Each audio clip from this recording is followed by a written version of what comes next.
Bonjour à toutes et tous et bienvenue sur cette petite vidéo qui aujourd'hui va être destinée aux personnes donc souffrant de fibromyalgie et j'irai même plus loin en fait aux personnes qui ont des maladies telles que la maladie de Lyme, les maladies auto-immunes, la polyarthrite rhumatoïde, voilà toutes ces maladies dans lesquelles en fait on est dans une énorme si j'ose dire souffrance physique et morale euh, qui nous enferme dans des douleurs atroces et qui nous diminue physiquement, allant jusqu'au stade de nous handicaper.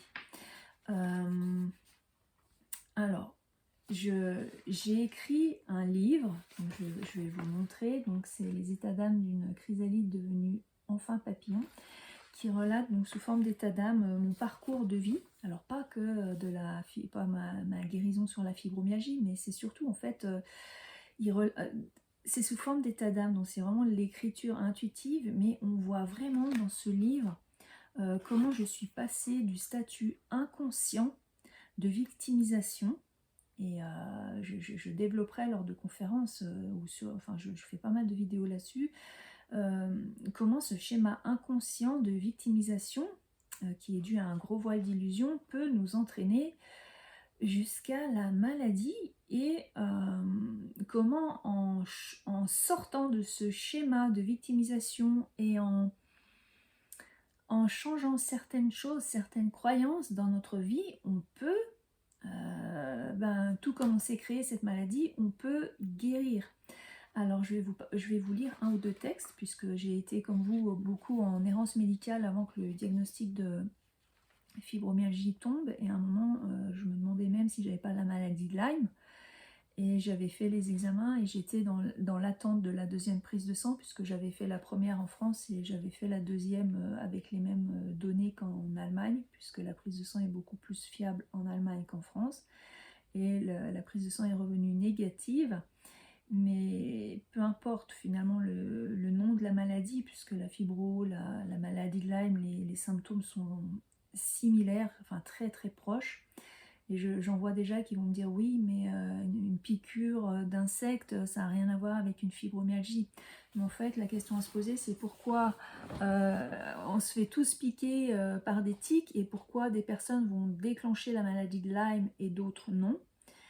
Alors là, au risque encore de choquer certains, je pense que les personnes qui vont déclencher la maladie, d'ailleurs j'avais acheté un livre d'une dame qui avait guéri de la maladie de Lyme, qui s'était interrogée, elle s'était posé cette question, pourquoi moi j'ai déclenché Lyme et d'autres ne le déclenchent pas.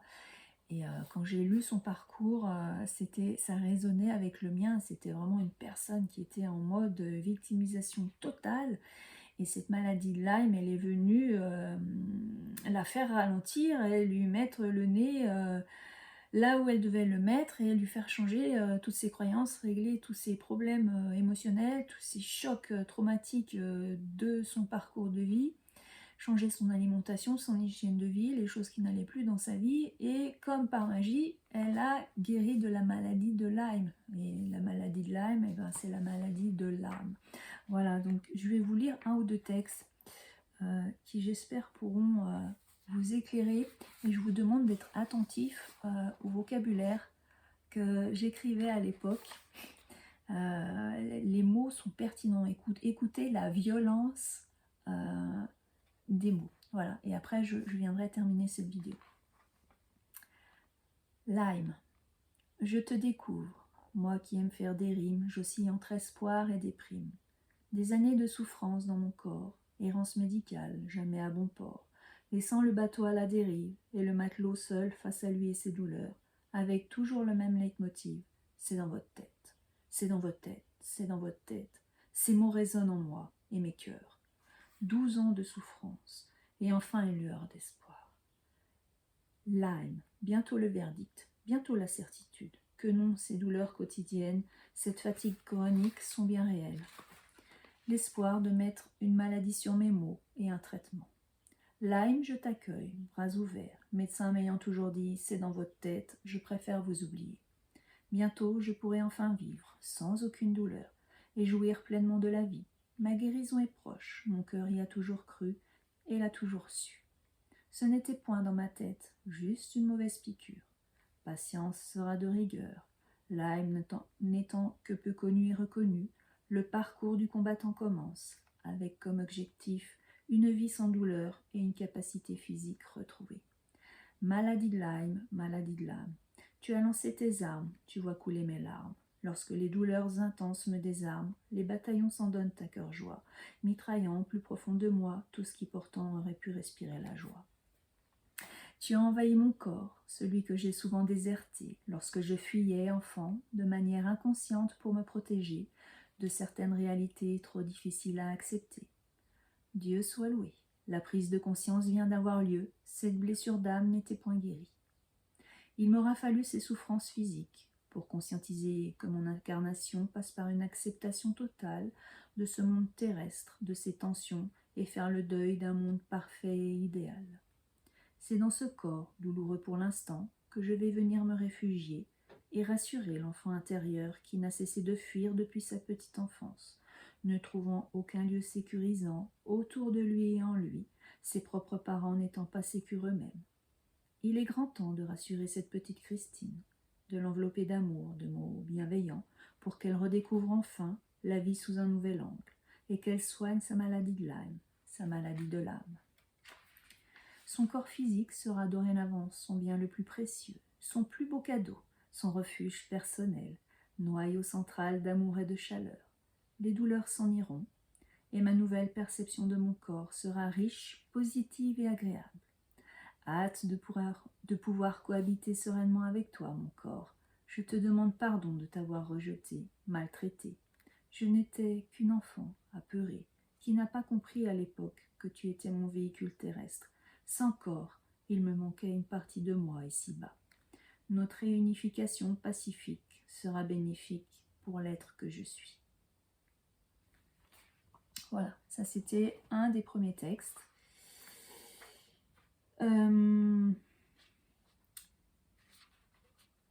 Je vais vous en lire un deuxième, donc lorsque j'ai eu le verdict de la fibromyalgie. Toi, saloperie de maladie, maudite fibromyalgie, toi qui me pourris la vie, me coupe de mes amis, toi qui par tes douleurs me brise le cœur et me cloue au lit, toi qui par tes attaques m'assaille le corps jusqu'à des pics de douleurs intolérables, toi qui ne se vois pas, toi qui surgis sans raison, me laissant trop peu de répit. Oui, je veux parler de toi, à mon entourage, à ma famille, à mes amis, au monde entier, non pour me plaindre, juste pour te faire connaître. Juste pour que les gens comprennent que non, les fibromyalgiques ne sont pas des malades imaginaires, des fainéants ou des dépressifs. Cette maladie nous invalide et elle nous bouffe. Chaque instant de joie, de vie, de bonheur, chaque mouvement physique d'élan vital se paye toujours derrière. Une petite randonnée sera suivie de plusieurs jours à pleurer, de douleurs, de brouillard cérébral. Une partie de raquette se payera en tendinite. Un sac de course trop lourd se payera en plusieurs mois de douleur. Une partie de foot avec son enfant se payera aussi. Tout instant de mouvement, de jeu, de joie, danse, vélo, balade, de sport se paye cher derrière. Alors, famille, amis, collègues, inconnus, soyez doux et présents envers les malades de fibromyalgie. Ils ont besoin de votre soutien, de votre présence dans ces moments-là. Car la diminution physique, l'isolement ne font qu'empirer leur maladie. Car oui, la fibromyalgie est bel et bien une maladie. Donc, je vais m'arrêter là parce que j'ai encore 2 ou 3 textes, mais je ne sais pas si vous avez entendu la puissance des mots, à quel point en fait cette maladie est vécue par le malade dont j'ai fait partie comme un combat, comme une guerre, comme une non-acceptation, comme une révolte, comme une injustice. Et en fait, si j'insiste là-dessus, c'est déjà pour vous faire essayer enfin de vous faire prendre conscience. En tout cas, ça a été ça pour moi. Et j'espère que ça peut vous éclairer, parce que si c'est la même chose pour vous, vous allez comprendre que vous allez pouvoir guérir de cet enfer. Les mots employés de bataille en fait, c'est une bataille intérieure, c'est une lutte intérieure, c'est une guerre contre vous-même, c'est une auto-punition, c'est une auto-flagellation, c'est un statut en fait tout simplement de victimisation inconscient. Je ne suis pas en train de te dire que vous faites exprès d'être malade, je suis passée par là. Cette maladie est bel et bien réelle, on est bien d'accord.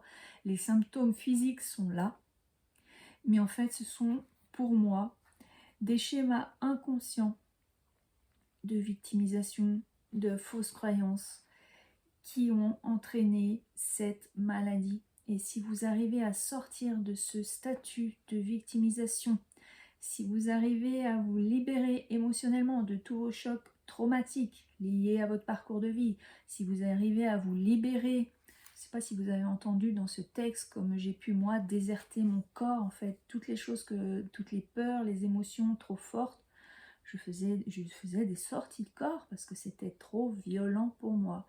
Et en fait, comment je me suis libérée de cette fibromyalgie? Eh ben, c'est en allant revivre ces événements traumatiques au corps, leur laisser toute la place, puisque finalement, même en faisant les sorties de corps, il faut bien comprendre que tout ça vient malgré tout se loger dans le corps. Ça vient en fait se cristalliser et cela vient vous enfermer. En fait, ce sont vraiment les croyances. Je répète, hein, les croyances, les douleurs qui viennent, les douleurs émotionnelles, non exprimées, trop violentes, les peurs, des fois on va rester dans des schémas, alors je dis n'importe quoi, on va rester dans un boulot qui ne nous plaît pas par peur de manquer d'argent, mais imaginez la frustration que ça crée. Et ça, toutes ces couches-là, qui viennent s'empiler les unes après les autres, ça en fait des couches, hein, surtout quand c'est comme moi qu'on a 50 ans, ça en fait des couches, hein, qui viennent bien se loger dans le corps, jusqu'à un moment où le corps vous fait « Oh, oh, oh, oh, oh, oh, stop, stop, stop, stop !» À un moment, tu n'as plus le choix. Tu vas prendre ton courage à deux mains et tu vas affronter tes peurs, tu vas changer tes croyances et comme par magie, eh ben, le corps va déverrouiller. Les douleurs vont s'en aller petit à petit jusqu'à se retrouver une santé. Et comme dirait mon cher Cédric Dupont, que je ne remercierai jamais assez, la santé est ma normalité. Voilà, j'espère que cette petite vidéo qui au départ était partie pour être courte et qui je vois fait maintenant 12 minutes pourra déjà vous éclairer. Je vais vraiment développer ça lors de cette conférence à Thonon au centre de l'Étoile vendredi 30 juin. Voilà, je vous attends nombreux. N'hésitez pas à réserver vos places si le thème vous parle au 06 84 43 65 60 puisque la salle contient 60 places. Voilà. Donc ce sera en priorité les inscrits et les non-inscrits, ma foi, je suis navrée, mais ils passeront après. Voilà, je vous souhaite une belle fin de journée, je vous dis à bientôt.